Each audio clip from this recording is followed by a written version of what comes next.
आजेभिर्वाजनीवती धीनामवित्रयवतु गणेशाय नमः सरस्वत्यै नमः श्रीगुरुभ्यो नमः हरिः ॐ आनो दिवो बृहतः पर्वतादा सरस्वती यजता गन्तुं यज्ञं हवं देवी जुजुषाणा घृताजी षट्मानो वाचमुषति शृणो शरणगुं सजोषा दुरादर्शं स्वरा नमोभिः प्रतिस्तोमं सरस्वती नरावत्सु विद्यः सुरत्रः सरस्वती तमिह धातवेकः सरस्वत्यभिनोने शिवस्यः पापस्वरिह वयसामान आनव मात्वक्षेत्राण्यननानि गुं इयं शुष्मे वर्धनीमवसे सुवृत्तिभिः सरस्वती मां विवासे धीतिभिः पावकानः सरस्वती वाजेभिर्वाजनीवती यज्ञं ददु धियावतुः चोदयित्री सुनृत् शान्ति शान्ति शान्ति।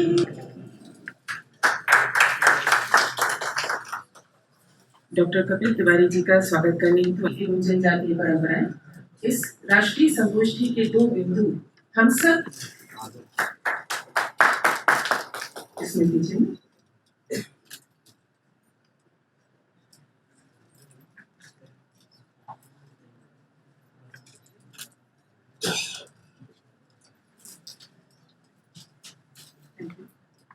मुख्य अतिथि महोदय का सम्मान करेंगे माननीय मंत्री।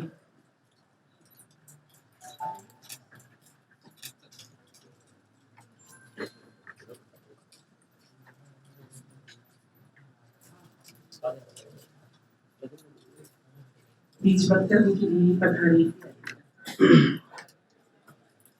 मध्यवर्ती भारत नए आयाम इतिहास माननीय मंत्री श्री जयभान सिंह जी पवैया का मैं हृदय से स्वागत करता हूं। आदरणीय कपिल तिवारी जी जो इस सत्र के बीज वक्तव्य देने वाले हैं और अध्यक्षता भी कर रहे हैं, आपका भी मैं बहुत बहुत आभारी हूं, स्वागत करता हूं। एक मध्य भारत सेंट्रल इंडिया जिसको हम सब कहते हैं, ऐतिहासिक दृष्टि से मध्यवर्ती भारत ये एक ऐसा क्षेत्र है जहां पर मानव जीवन के सबसे प्राचीनतम साक्ष्य मिले, बल्कि भारतीय उपमहाद्वीप में भी जितने मानव के चित्र हैं, चिन्ह हैं, वो सबसे अधिक प्राचीन इस क्षेत्र में पाए गए हैं। ये इस बात का द्योतक है कि यह एक सकारात्मक क्षेत्र है, एकात्मक क्षेत्र है, एक समरस क्षेत्र है और अपने आप में एक बहुत ही अनूठा क्षेत्र। विविध परंपराएं यहाँ पर फली फूली हैं और अभी भी उन सब के हमारे साथ मतलब उनके उपस्थिति है हमारे बीच में, अनेक परंपराओं की वो सब हमें दिखाई देती है वर्तमान परिवेश में भी। लेकिन हम सब अकादमिक क्षेत्र में सक्रिय हैं और हम सबको ये ध्यान में होगा कि समय समय पर अनेक भ्रम उत्पन्न हो जाते हैं, बहुत सारे तथ्यों से कुछ छेड़छाड़ भी हो जाती है, कई बार विमर्श बराबर नहीं होने से भी कुछ भ्रम उत्पन्न होते हैं। तो इसलिए कुछ विषयों पर समय के साथ चर्चा, परिचर्चा और विमर्श होना अपेक्षित है। इस दृष्टि से हमने ये जो विषय चुना है, मध्यवर्ती भारत नए आयाम इतिहास, संस्कृति और जनजातीय परंपराएं। स्वाभाविक रूप से इस विषय के अंदर इतिहास भी है, भूगोल भी है, मानवीय पक्ष भी है, सांस्कृतिक भूगोल भी है, जनजातीय परंपराएं भी हैं, समाज जीवन भी है और उनका सबका विश्लेषण इन सब सत्रों में होने वाला है। मैं थोड़ा सा इस सत्र जो 2 दिन हमारा कार्यक्रम चलने वाला है उसका एक पृष्ठभूमि, एक प्रास्ताविक आप लोगों से साझा करना चाहता हूं। आज उद्घाटन सत्र को लेकर 4 सत्र हैं, जिसमें इस उद्घाटन सत्र के बाद जो सत्र है उसमें वर्तमान मध्य प्रदेश का भौगोलिक, निर्जातीय, पुरातात्विक, सांस्कृतिक प्रवाह इस विषय पर हमारे बीच जबलपुर से पधारे प्रोफेसर शिव कुमार तिवारी जी, भोपाल से डॉक्टर नारायण व्यास जी, होशंगाबाद से हंसा व्यास जी, और उसके बाद जो लंच के बाद भोजन सत्र के बाद एक सत्र होगा, इसमें मध्य क्षेत्र के अंदर महाजनपदीय अस्मिताएं और उनका जो उन समकालीन समाज संस्कृति है और उस समय की जो राजनीतिक निरंतरता है उस पर चर्चा होगी। और इसके लिए हमारे बीच में ICHR के मेंबर डॉक्टर रहमान अली साहब और प्रोफेसर RK अहिवाल, डॉक्टर ASN मिश्र जबलपुर से उपस्थित होंगे। और उसके बाद जो सत्र होगा शाम को, वो मुस्लिम आक्रमण एवं उसका प्रतिकार और समकालीन परिदृश्य, मध्य क्षेत्र में मुस्लिम आक्रमण के समय की परिदृश्य पर चर्चा होगी। इसमें हमारे बीच डॉक्टर मनोहर सिंह रानावत मंदसौर से नटनागर शोध संस्थान के निदेशक हैं, डॉक्टर सुरेश मिश्र प्रख्यात इतिहासकार हैं, डॉक्टर संजय स्वर्णकार जी ये मूर्धन्य विद्वान अपने विषय रखेंगे। कल की जो सत्र है वो सुबह 9:30 बजे शुरू होगा। उसमें जो पहला सत्र है, अंग्रेजों के आने से पूर्व जनजातियों की स्थिति, जनजातीय समाज, संस्कृति और विशिष्टताएं। इसमें मनोज श्रीवास्तव जी, डॉक्टर धर्मेंद्र पारे, डॉक्टर दीप्ति श्रीवास्तव का उद्बोधन मिलेगा, विमर्श होगा। और उसके बाद 11:30 से 1:30 बजे ब्रिटिश शासन और उसका प्रतिरोध, जननायकों का संघर्ष और उपलब्धियां, इस विषय पर फिर doctor Suresh Mishra, doctor VK Srivastava Sagar से पधार चुके हैं, डॉक्टर ममता चौधरी आप विषय रखेंगे। और एक बहुत ही महत्वपूर्ण सत्र होगा भोजन के बाद कल, वो है पूरा केंद्रित है लोक वाचिक और जनजातीय परंपराओं पर। उसमें हमारे बीच डॉक्टर भगवती लाल राजपुरोहित उज्जैन से विक्रमादित्य शोध पीठ के उप निदेशक हैं, डॉक्टर कपिल तिवारी जी आज भी हैं हमारे साथ, कल भी इस सत्र में रहेंगे। और डॉक्टर श्री राम परिहार, डॉक्टर वसंत निर्गुण, इन लोगों का हमको मार्गदर्शन मिलेगा।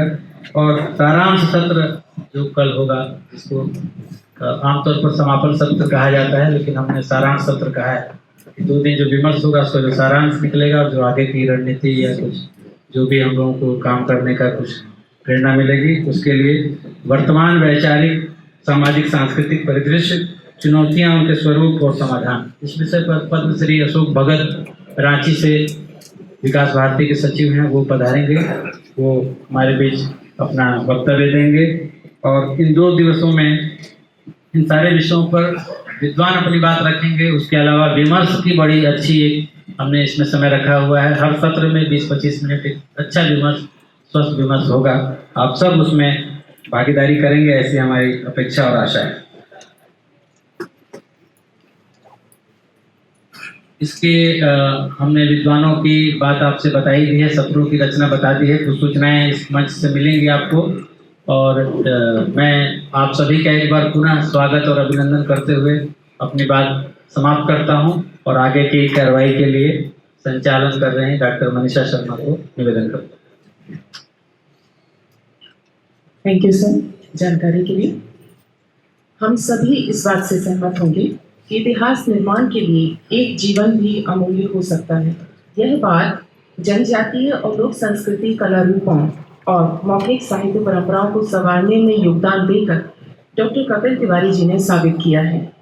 मध्य प्रदेश आदिवासी लोक कला अकादमी के पूर्व निदेशक, वर्तमान में भारतीय सांस्कृतिक संबंध परिषद विदेश मंत्रालय के सदस्य, इंदिरा गांधी राष्ट्रीय कला केंद्र नई दिल्ली के सलाहकार सदस्य, भारतीय लोक संस्कृति के विश्वकोश 1 की निर्माण योजना के विशेषज्ञ सलाहकार, जो इंदिरा गांधी राष्ट्रीय कला केंद्र नई दिल्ली और महात्मा गांधी अंतर्राष्ट्रीय हिंदी विश्वविद्यालय वर्धा का संयुक्त उपक्रम है।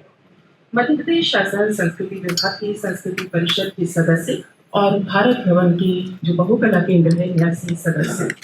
यही नहीं, आधुनिक साधना प्रणालियों, तत्वदर्शन परंपराओं के साथ साथ बौद्ध और जैन वैज्ञानिक परंपराओं का अध्ययन आपके अतुल्य योगदान को दर्शाता है। आज की राष्ट्रीय संगोष्ठी के बीज वक्तव्य के लिए हम सब के लिए वास्तव में प्रसन्नता की बात है कि लोक संस्कृति परंपरा के संरक्षक और संवर्धक हमारे बीच उपस्थित हैं। अब आग्रह है डॉक्टर कपिल तिवारी जी से कि वो बीज वक्तव्य दें। माननीय अरुण कुमार जी, माननीय अरुण जैन जी, विभिन्न विश्वविद्यालयों से आए हुए विशेषज्ञ अध्येता, और मित्रों, मैं बहुत लंबे समय से देश में जनजातीय विषयों पर अपनी बात कुछ रखता रहा हूँ और मेरा सौभाग्य है कि मुझे एक पूरा जीवन काम करने के लिए इन्हीं के बीच में मिला, मध्य प्रदेश में। तो अकादमिकता की तरह नहीं, जीवन के वास्तविक अनुभव की तरह मैं इनको जानता हूँ, इनकी परंपराओं को भी जानता हूँ। और मैं आपसे कह सकता हूँ कि मैं इस बात से बहुत हैरान परेशान हूँ कि जनजातीय परंपराओं को भी जब हम भारतीय इतिहास के समय और इतिहास की दृष्टि से समझना चाहते हैं तो वो कैसे संभव होगा, क्योंकि इतिहास तो पश्चिम का जो है वो समय का लेख है। मैं ये निवेदन करना चाहता हूँ कि जीवंत संस्कृतियों के संदर्भ में इतिहास की पश्चिमी दृष्टि कितनी उपयोगी और कितनी सार्थक है, ये थोड़ा सा विचार कर लें भारत के संदर्भ। क्योंकि ग्रीक, इजिप्ट, चीन, मेसोपोटामिया, बेबीलोनिया जितनी पुरानी संस्कृतियां थी वे काल कवलित हो चुकी हैं, वे अतीत की स्मृति है। लेकिन सौभाग्य से हम एक ऐसे देश में रहते हैं जिस देश में पूरी जीवन परंपरा, संस्कृति का धारा, सब कुछ एक जीवंत परंपरा की तरह हमारी स्मृति और हमारी रगों में दौड़ता है, जीवंत। इतिहास में उसको पकड़ना बहुत मुश्किल है। इतिहास की पकड़ वहां बनती है जहां परंपराएं अतीत हो जाए। अतीत हो गई परंपराओं को इतिहास के समय में पकड़ के उनके चौखटे बनाए जा सकते हैं, बना लेते हैं आप। इसीलिए तो ये हुआ कि भारत में जब पश्चिम के तर्ज का इतिहास चलन में आया तो ये बंगाल रेनेसां के बाद हुआ था, उसके पहले नहीं था। भारतीय मेधा में ही पश्चिम का जो ऐतिहासिक समय है उसका दंश ही हमारे पास बंगाल से होता हुआ सारी भारतीय मेधा में व्याप्त हो गया। और तब हमारी कुछ और निकस बनी, जीवन को समझने, परंपरा को समझने, संस्कृति को समझने और दुर्भाग्य से खुद अपने लिए आत्मग्लानि का एक कटघरा खड़ा करने के लिए, क्योंकि हमें ऐसा लगा कि हम कभी इतिहास में नहीं थे, हम पुरा कथाओं में थे, हम गल्प में थे, हम किंवदंतियों में थे, हम आख्यानों में थे, हम कथाओं में थे, हम प्रमाणिक इतिहास में नहीं थे। पहली ग्लानि भारत को जो हुई वो इतिहास की दी हुई ग्लानि है। अब इतिहास के इसी समय से जो पूरी भारतीय अकादमिकता में अध्ययन, अध्यापन और शोध प्रणाली का आधार है, उसी को कंटिन्यू किया गया है। स्वयं भारत की अपनी कोई इतिहास दृष्टि हो सकती है, इसके लिए हमारे अकादमिक क्षेत्रों में कोई उद्यम किया हो ऐसा मुझे पता नहीं चलता। तो अब आपके पास समय की एक पश्चिमी दृष्टि है, समय और जीवन को लिखने की एक पश्चिमी इतिहास दृष्टि है, नतत्व शास्त्र की एक समझ है और समाज शास्त्र की एक समझ है। और इसके सहारे एक सुदीर्घ भारतीय जीवन, संस्कृति, कला, ज्ञान की परंपरा को आपको विश्लेषित करना, उससे अपना संबंध बनाना, तो मुझे बहुत संदेह है कि इसके सहारे ये हो पाएगा। यही कारण है कि पिछली 10 सदियों का तो एक तरह से ले दे के किसी तरह एक भारतीय इतिहास आप बना लेते हैं, लिख लेते हैं, चर्चा कर लेते हैं, लेकिन उसके पहले का सारा भारत जो है वो आपकी स्मृति के बाहर है। ये पहली असफलता है। और उस इतिहास दृष्टि का जो केंद्र है वो केंद्र आता है समय के लेख से। उसकी प्रतिज्ञा क्या है? उसकी प्रतिज्ञा ये है कि दरअसल समय में जो जीवन है उसमें जीवन को छोड़ के समय को दर्ज करो। तो टाइम को दर्ज करने वाली दृष्टि है इतिहास की। तो ये पता करें, थोड़ा कष्ट करें कि भारत की अपनी कोई इतिहास दृष्टि रही है क्या? कोई जरूरी नहीं है कि पूरी दुनिया में इतिहास दृष्टि सिर्फ पश्चिम की ही हो। जातियों के अपने इतिहास रहे हैं, इतिहास को समझने की अपनी प्रणालियां रही हैं और उसका बोध रहा है। भारत की इतिहास दृष्टि क्या थी? भारत की इतिहास दृष्टि जीवन में समय को दर्ज करने के बजाय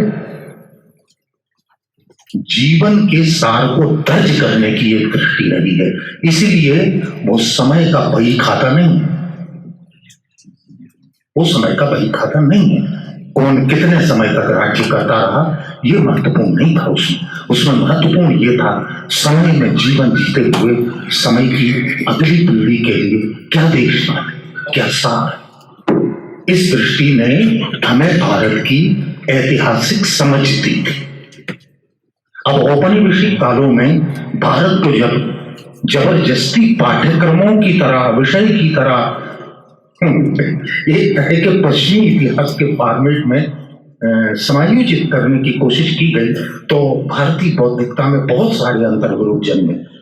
पहली चीज तो ये कि भारत एक गहरी ग्लानि में है। भारत के भीतर एक ऐसे वर्ग को पैदा किया गया जिसके भीतर ये ग्लानि थी कि उस देश ने अपना कोई इतिहास लिखा ही नहीं। दूसरी एक बड़ी भयावह बात यह है कि जो कुछ हमारी अपनी पूंजी थी, अपनी जातीय परंपरा की, वो उसमें महिमा की चीज अगर कोई थी तो वो ये कि वो प्राचीन कितनी है, प्राचीन और अतीत। क्या एक सहज सा सवाल मैं आपसे करूं कि केवल प्राचीन होने से कोई चीज महिमा भरी हो जाती है? और क्या भारत का एक वास्तविक अध्ययन जो है वो अतीत की चेतना की तरह किया जा सकता है?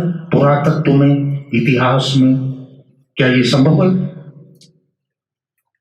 मैं इससे इनकार नहीं करता कि पुरा स्मारकों का अध्ययन ना किया जाए। मैं इससे भी इनकार नहीं करता कि इतिहास जो है वो मूल्यवान नहीं होता, लेकिन हम उसके सहारे भारत कितना समझ पाएंगे, चुनौती इस बात की है। और चुनौती ये भी है कि दरअसल भारत की इतिहास दृष्टि क्या रही है, इसको समझने का हम कष्ट करें। एक नतत्व दृष्टि का प्रश्न क्योंकि हम जनजातीय विषयों पे आज विचार करने वाले हैं, 2 दिन विचार करेंगे, लोक समाजों के जीवन पे विचार करेंगे। नतत्व की एक पश्चिमी दृष्टि जो है वो क्लॉड लेवी स्ट्रॉस से शुरू हुई। वो एक फ्रेंच स्कॉलर था, अमेजन वैली में काम कर रहा था। आपको जान के हैरत होगी वो कोई नतत्व शास्त्री नहीं था, और उससे एक शास्त्र बना दिया गया। अब उस शास्त्र की मूल प्रतिज्ञा ये थी कि दूसरा मुझसे भिन्न कैसे। सारा पश्चिम का जो नतत्व शास्त्र है उसकी आधारशिला इस पर खड़ी है। मैं एक समुदाय को दूसरे समुदाय से अलग करने के लिए उसके लोगों के त्वचा का रंग, उसके बालों की बनावट, उसके नाक की बनावट, उसकी बोली भाषा, इसको आधार बना के विभेद पैदा करके एक नतत्व शास्त्रीय अध्ययन करता हूं। ये भौतिक नतत्व शास्त्र है।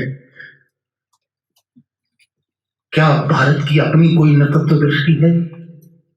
जैसे इतिहास के संदर्भ में मैं प्रश्नांकित करता हूं, नतत्व के बारे में भी करता हूं। क्या भारत की अपनी कोई नतत्व दृष्टि है?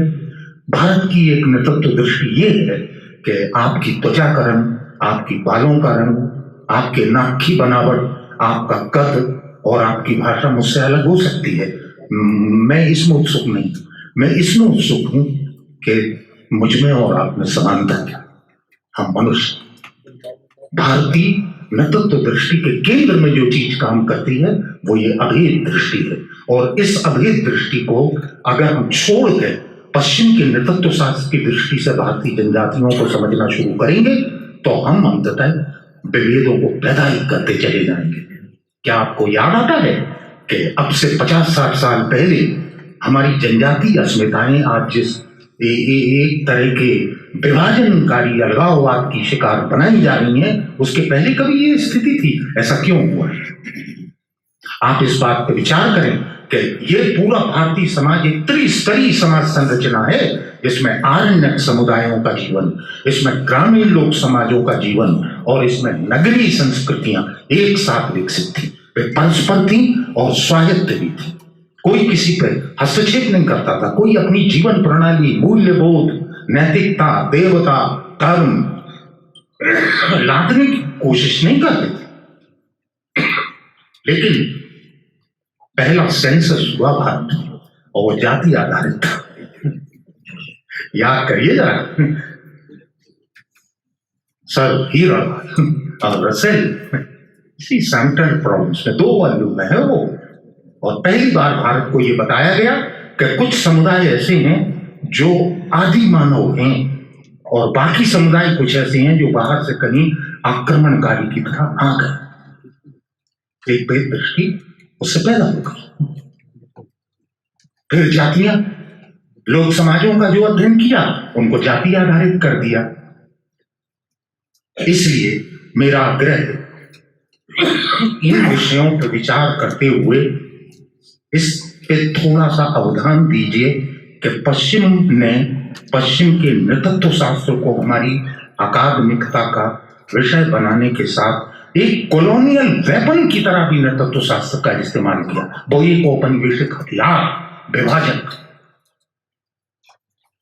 और जो लोग इसको ठीक से नहीं समझते वे बड़े पावन तरीके से, क्योंकि पहली बार हमें इतिहास मिला, पहली बार नृतत्व शास्त्र की दृष्टि मिली, पहली बार समाज शास्त्र की दृष्टि मिली। हमारे पास तो कुछ था ही, ये बड़ा भयानक है। भारतीय समाज को समझने एक नितांत भारतीय दृष्टि की आवश्यकता है। हम पश्चिम की दृष्टि से प्रतिकृत होकर पूरी तरह उसके लिए समर्पित ना हो जाएं।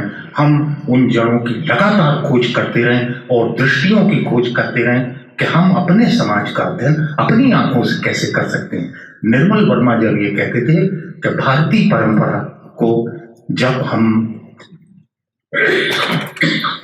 पुरखों की तरह देखते हैं तो वो हमारे लिए अतीत हो जाती है। जब हम एक बाहरी आदमी की तरह उसको देखते हैं हम उसके लिए अजनबी हो जाते हैं। लेकिन जब हम अपनी आंखों से उसको देखते हैं तो वो आज की और अभी होती है, अतीत नहीं होती और हम उसके लिए अजनबी नहीं होते। दुर्भाग्य से मैं बहुत गहरे अवसाद से भरा हूं उस भारतीय आधुनिकता को लेकर जो इन मान मूल्यों को जरा भी बदलना नहीं चाहते। जरा मुझे नहीं लगता किसी भी भारतीय स्कॉलर ने भारतीय नृतत्व शास्त्र की ये दृष्टि विकसित और स्थापित करने की कोई चेष्टा की है। और वे अंधविश्वासियों की तरह उन पश्चिमी स्कॉलर्स की जो भारत में जनजातियों का अध्ययन कर रहे थे, दुर्भाग्य से उनमें से 80% तथाकथित नृतत्व शास्त्री ऐसे थे जो चर्च के पादरी थे। बैरियर एल्विन कौन थे? बैरियर एल्विन मूलतः चर्च ऑफ इंग्लैंड के एक पादरी थे। बाइबल की तरह आप उनकी किताबों को विश्वविद्यालयों में पढ़ाते हैं नृतत्व शास्त्र के नाम पर। कहां से नृतत्व शास्त्री हो गए? और एक सदी के भीतर कोई भारतीय प्रबुद्धता नृतत्व में विकसित क्यों नहीं हो पाई? ये हमारी अपनी असफलता है अकादमिकता की। हम इतिहास की एक भारतीय दृष्टि की खोज और पुनर्स्थापना के काम में पूरी तरह असफल हुए। इसीलिए तो ये हुआ है कि ऐसा लगता है कि जैसे भारतीय इतिहास जो है वो मुगल काल से शुरू होता है। बाबर अपने साथ घोड़े पे लाद के भारत नाम का एक देश समरकंद से ले आया था, यहाँ आके उसने उसको जीत लिया। इसके पहले ये कुछ था ही नहीं। विडंबना। या कभी कभी बहुत कृपा करते हैं आप लोग तो मेगास्थनी, ह्वेनसांग, बुद्ध के पीरियड के कुछ अवशेष, अशोक के कुछ स्तंभ वहां चले जाते हैं। उनकी तो केवल स्मृति है। तो क्या करें कि एक ऐसी परंपरा में है हम जिस परंपरा का कालबोध इतना विशाल है कि ऐतिहासिक समय की चादर के बाहर निकलती है उसकी देह। तो उसके लिए हमारी अकादमिकता तो राजी है कि चादर तो सही होनी चाहिए, देह अगर बड़ी हो रही है तो हाथ पैर चाट दिए जाएं। अगर आप इससे राजी हैं तो ठीक है, मैं तो नहीं हूं। और मैं लगातार इसकी कोशिश करता हूं कि भारत में नेतृत्व की अपनी एक दृष्टि विकसित हो, भारत में इतिहास लेखन की अपनी एक दृष्टि विकसित हो, भारत स्वयं अपना समाजशास्त्र स्वयं रचे, उसकी एक प्रबुद्धता का विकास उसकी अकादमिकता में हो, बिना पश्चिम का निरादर की। पश्चिम का आलोचक होना एक बात है, पश्चिम का निरादर करना एक और बात है। निरादर करके कोई चीज आप विकसित नहीं कर सकते। जो कुछ भी हुआ है आपको उसके प्रति सम्मान व्यक्त करना चाहिए और अपनी असफलता का स्वीकार भी करना चाहिए कि आप नहीं कर सकते। मैं मुकेश जी का बहुत आभारी हूं कि उन्होंने मुझे इस मेरे लिए बहुत ही प्रिय विषय, क्या कहूं, एक तरह से मेरा जीवन उसी पे कुछ एक बार फिर से उन्हीं बातों को कहने का मौका दिया है। मित्रों, ये जनजातीय समाज के बारे में मैंने आपसे कुछ बात कही। मैं मध्यवर्ती भारतीय लोक समाजों के बारे में भी, जिसको ये महाजनपद या जनपद कह रहे हैं, कुछ निवेदन करना चाहता हूँ। मैं लोक समाजों पर भी मध्य प्रदेश में कुछ काम करता रहा हूँ और मुझे इस बात का बहुत संतोष है कि इसकी वाचिक परंपरा के लगभग 50,000 पृष्ठों की सामग्री को मैंने संपादित किया है, उसको प्रकाशन में लाया हूँ। मैंने मध्य प्रदेश में बोलियों के पहले शब्दकोश बनाए हैं और उनका भी प्रकाशन किया है। मैंने इसकी साहित्य और संस्कृति के संदर्भ ग्रंथ तैयार किए हैं, वो भी मध्य प्रदेश में पहले ही थे। तो ये एक छोटा सा अवदान और अनुभव के सहारे ही मैं आपसे ये बात करना चाहता हूँ कि मध्य प्रदेश की भौगोलिक केंद्रीयता उसकी सांस्कृतिक विविधता का बहुत बड़ा आधार है। हमारे पास जनपद का जो आधार रहा है, बोली का विस्तार क्षेत्र ही वो जनपद होता था। मसलन मालवा जो है वो राजस्थान की सहोदरी भाषा, बुंदेली ब्रज भाषा की सहोदरी भाषा, निमाड़ी गुजराती की सहोदरी भाषा, और इन भाषाओं की संस्कृति का बड़ा गहरा प्रभाव मध्यवर्ती क्षेत्र पर पड़ा है। मसलन राजस्थान की पूरी लोक संस्कृति का गहरा प्रभाव हमारे मालवा अंचल पर,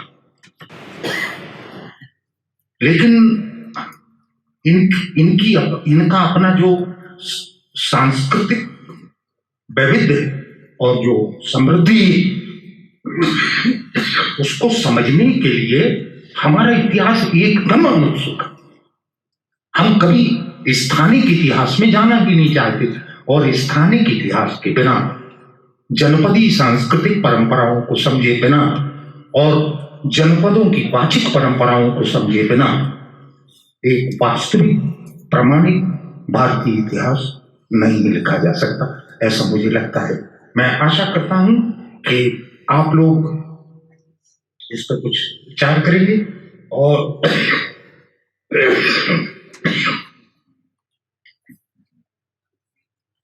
मध्यवर्ती भारत का जो जनजाति क्षेत्र है, बड़ा विशाल जनजाति क्षेत्र है।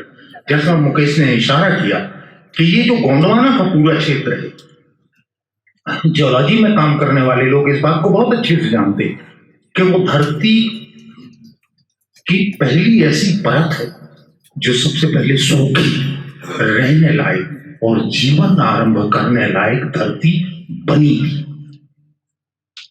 इस धरती पे जीवन के आरंभ की अगर घोषणा कहीं हुई है तो वो क्षेत्र कौन सा है? वो गोंडवाना का क्षेत्र है। तना समर्थ। जब हम जनजातियों की बात करें तो हमें ये समझने की कोशिश करना चाहिए कि उनका कालबोध और उनका प्रकृति बोध क्या है। जनजातियां प्रकृति से अभिन्न और अद्वैत हैं, प्रकृति को देखने वाले नहीं। इसीलिए प्रकृति नाम का कोई शब्द जनजाति की किसी बोली पर नहीं है।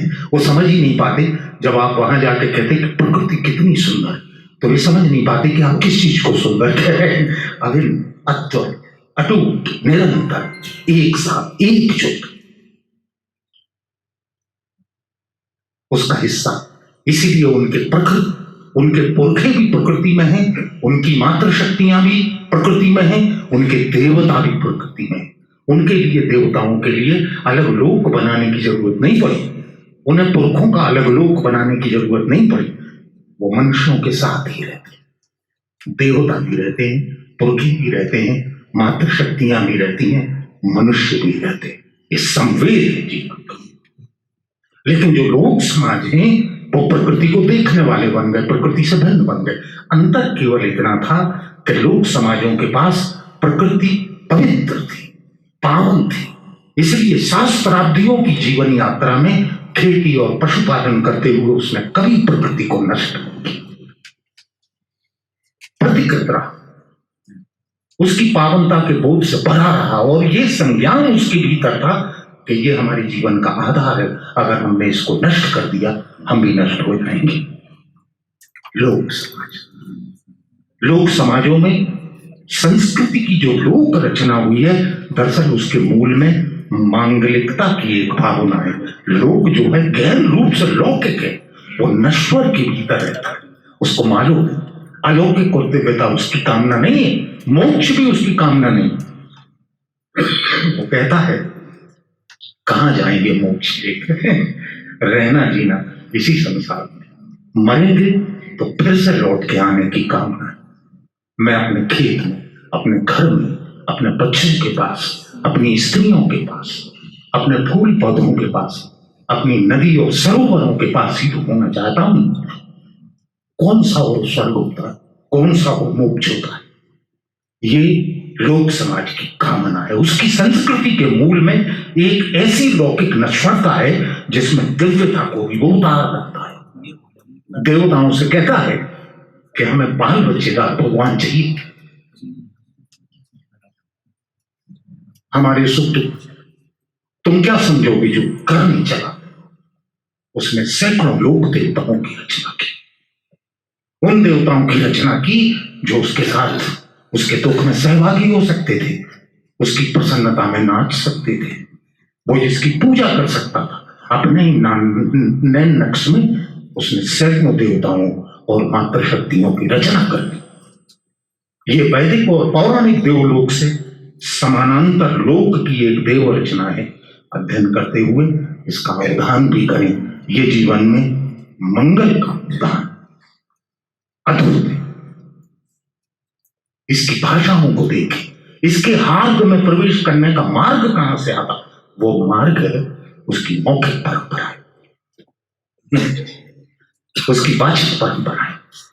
सदियों से, सहस्त्राब्दियों से अक्षरों में वे चली आ रही, उनमें उसकी स्मृति है, संस्कार है, रचने की शक्ति है, रचने का कौशल है, रचने का गाय भी है। समझने की आवश्यकता है कि दरअसल और क्या तरीका होता है वाचिक परंपराओं के अलावा। लेकिन भारत बहुत उत्सुक है, वो अपना भाषिक आधार इस देश में रोज रोज खोदा। अगर अमेरिकन सिलिकॉन वैली में ये कहते हैं कि दुनिया को अपने तरह से अपनी शर्तों पे हम बदलेंगे तकनीक से, तो उसका आधार क्या बताते हैं? वो कहते हैं दरअसल हमने अपने समय में तकनीक की जो भाषा है वो हमारी है, हम दुनिया को अपनी शर्तों पे बदलेंगे। आप जानते नहीं, सब जानते हैं कि दरअसल एक भाषा का सवाल नहीं है, एक भाषा के पीछे पीछे पूरी संस्कृति चली आती है, और एक भाषा को खो के आप एक महान सांस्कृतिक दाय से खुद को वंचित कर देते हैं।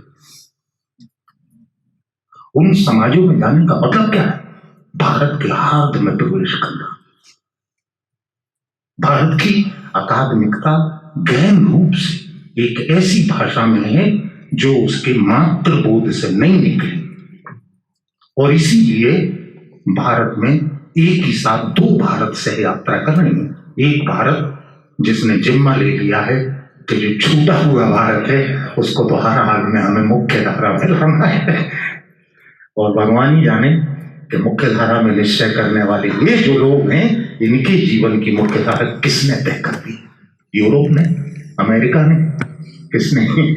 इनने तो खुद तो की नहीं, इनने तो समझा नहीं। तो मैं आशा करता हूं कि छूटे हुए लोगों के जीवन, छूटे हुए लोगों के पश्चाताप, छूटे हुए लोगों का इतिहास, छूटे हुए लोगों की स्मृति और छूटे हुए लोगों के पिछड़ेपन के साथ उन पर थोड़ी दया करते हुए हमारी अकादमिकता जो है वो नए सिरे से विचार करेगी। अपनी दृष्टि की चुनौती यही है। धन्यवाद।